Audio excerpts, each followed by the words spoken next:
Hi guys, I'm Mark. How you guys doing?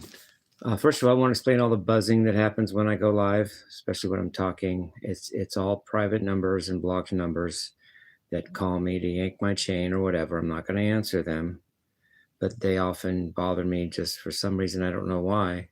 All while I'm talking, it's just, it's all these private numbers and unknown numbers. That's what they're called, not blocked. Otherwise, nobody. You can always call somebody. Well, I can't block an unknown number. So they're not blocked, but they're unknown or they're restricted numbers. And I can't, and I'm not going to answer them and never will. But they sometimes hassle me while I'm talking, and that's what all the buzzing sometimes is. So anyway, that's not the topic of this video. That's just a general thing. I want to this video. I want to do a thought experiment. I just want to do just part of our freedom in this world, whether we're in America or anywhere else, but America especially, because America is freer than most countries, is freedom to think. People don't use that freedom a lot, though, because sometimes to think differently, you have to ostracize yourself from the group, and nobody wants to. A lot of people don't want to face that heat. They don't want to be different than the next guy down the street. That makes them feel scared or weak or confused or crazy. I don't worry about those things. I've already been thought of as those things, and I don't care, and I'm over that, and I don't care. I'm not sure I cared even ever. I cared more about truth and my freedom to think than I did about belonging to some group. So I can say I belong to them because I think like them, because I never thought like anybody, nor did I want to. Nor did I care if I belonged to some group, so I could say, hey, I'm okay because I'm with this. I never did that. In high school, I was a total loner. College, well, we had a bunch of geeks that hang out. It was different. It was a little more. I had a few friends in college because there were a bunch of freaks that were very, very intelligent that I actually, a few of them I actually made friends with. But in the general population, that would be like one in like a million or 100,000 running into someone like that. And nowadays, more like 1 in a billion. Because I don't know if there are any, well, people, you don't just run into smart people like that on the street. And you don't just run into people like that probably at work. I wouldn't know. I hardly ever worked, but where appropriate, I had friends. I'm not a bad person. I'm not a mean person. I like friends if they have something to bring to the table, if they have something that's worth being a friend for. But having said all that, let's do the actual thought experiment. I want to talk about thought, how we think in religious terms compared to how we would think or do think in regular life, and just compare the two. I'm not even sure where this is going to go. I'm just got a general idea, but I wanted to do this. So the idea of religion, I'll speak with Western religions, but they're all of the same. They're all of a certain ilk. They're all not that different. But Western religion, let's just analyze the way we think in religion and then compare that to how we do or would think in real life, and see if there's any different, if it makes any sense that one way we think one time we think one way and another time we think another. So let's say that in the story of in religion, they say, give up all your happiness now. Be a slave while you're on earth, because later you'll really feel good. You'll be in heaven and you'll avoid that awful hell. Okay, that's religious thought. A lot of people buy that. But let's see if that translates to real life in a positive or real way. So I go up to, say I go up to a millionaire. He's got everything. Well, not everything. He's only got $1 million. That's not everything. But I go, hey, give me all your money. Don't just sell all give your money away. Have nothing right now. But if you do that, and maybe, I don't know, and in 5 years, I have just trust me, because you don't know this for sure, because you don't know if I'm, if I'm Dick from Adam. But let's say, but just take my word for it for now, if you can. In 5 years, I'm going to give you $1 billion. I'm going to give you even like a million. Well, how much is a billion? 1,000 times more than you have right now. Just do that. Come on, dude, you can do that. Just give me all your money for 5 years. And after 5 years, I'll give you 1,000 times your money. he would look at me like I'm the weirdest ass dude in the world he's ever met, because nobody would do that. But people do that in religion. This is our millionaire while we're on earth. We have freedom to think and do what we feel. We give, so religion says, give all that up. Don't use it. Be a slave to some group. Be a slave to Jesus Christ. Suffer for Jesus Christ, suffer for the group.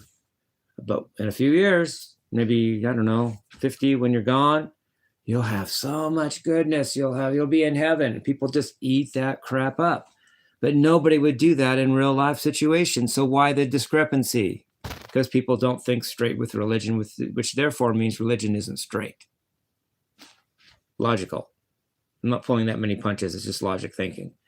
One more, at least one more, because we'll see what happens. But let's do one more. I'll give you that. All right, this dude named, in religion they say this dude named Jesus, dude. He lived with us 2,000 years ago, which isn't that long ago, really. So as long as it's an old tree from Yosemite. That's a rhyme, by the way. But just check my word for it, dude. Just believe me. You got to. You want to. It sounds like a Zappa song. Got to be free or something. It's called teenage. Oh, what's it called? I can't remember right now. Anyway, so you got to believe me. I'm telling you that there was this. Let's say. Let's make it something fun here. Did you know? Okay, so this guy named Jesus existed 2,000 years ago, and there's no record of him anywhere in any secular book, because just nobody bothered to record him. Nobody bothered to, because he walked on water, but the government didn't have him confiscated and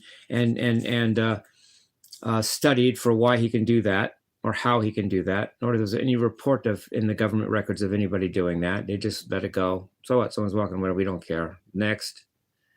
Oh, he calmed storms, but nobody said anything. That wasn't remarkable. Nobody confiscated him to see how he does that and get inside his head and question him. And nobody did, because who cares about someone who calm storms? He raised the dead. He raised Lazarus from the dead, and it was not in any public record at the time. No Roman government, secular government, really recorded that a dead man rose from the dead. And here's the guy that did it. They just Philly on it. We got a sunset over here. We got a census to see how many people are in this town. What do we care about somebody being raised from the dead by this dude that also walks on water and calms storms? But trust me, he existed. But there's just no record of him. So it's all faith. You just got to believe me. You just got to believe me. I'm telling you, I'm being straight with you. Give me your money too while you're at it. This man existed. He raised the dead. He calmed the storms. He walked on water. And then he had this miraculous public execution that nobody really documented. The secular governments didn't put it in the history books. They put Napoleon for losing a few wars, so the Waterloo or something, but they didn't put this. This is not as important as a 5'4" dude that lost a war or battle, or whatever it's called, in Waterloo. Let's worry about that. But let's not document this dude hanging on a tree here, you know. That we're executing by the government, but the government's not going to record it, because why bother? It's just a religious matter, so we're not going to put it in our history books. But we executed Jesus. Oh, and didn't we tell you he rose from the dead? But nobody noted that. Nobody bothered to write it down. Nobody bothered to make a record of that historically. It was not notable. We just want to see how many people live in some town over here. But believe me, he existed. If you don't believe me, you're bad. Yeah. Okay. Let's see if that translates to real life. Let's say I say that. Let's make it a little more feasible. Let's say 100 years ago. I say, 100 years ago, dude. And I'm just gotta believe me here. I'm telling you that I wrote a book. I'm going to write a book. I got 100 years ago. There was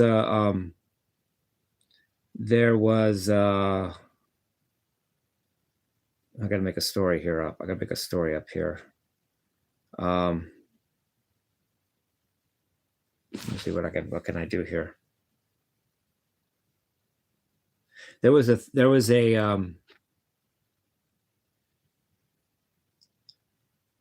two-headed man, and he had two heads, and he's therefore he's God because he had two heads. He's divine. That's why he has two heads, and he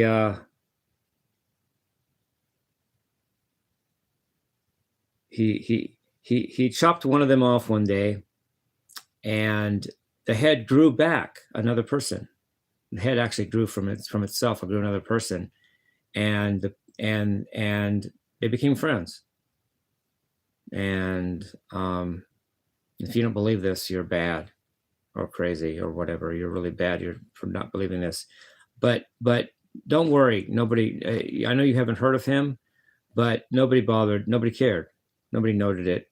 It's not. There's no picture of him, even though cameras existed 100 years ago. It was only 100 years ago. It was only 1926. They had pictures. Nobody bothered to note this. It just was not important to anybody. Who cares about a two-headed man that chops off his head and the head grows back and becomes another person, and they become good friends? But if you don't believe me, you're bad. And you should believe me because I'm telling you the truth, because I'm going to write a book, or I wrote a book. Nobody would do that. They would lock you up, dude. Religious people are crazy and insane and stupid, and should be treated as such, as we would treat them if they said any other like thing in real life that wasn't about Jesus fucking Christ. I love you guys. Peace, love, and rock and roll.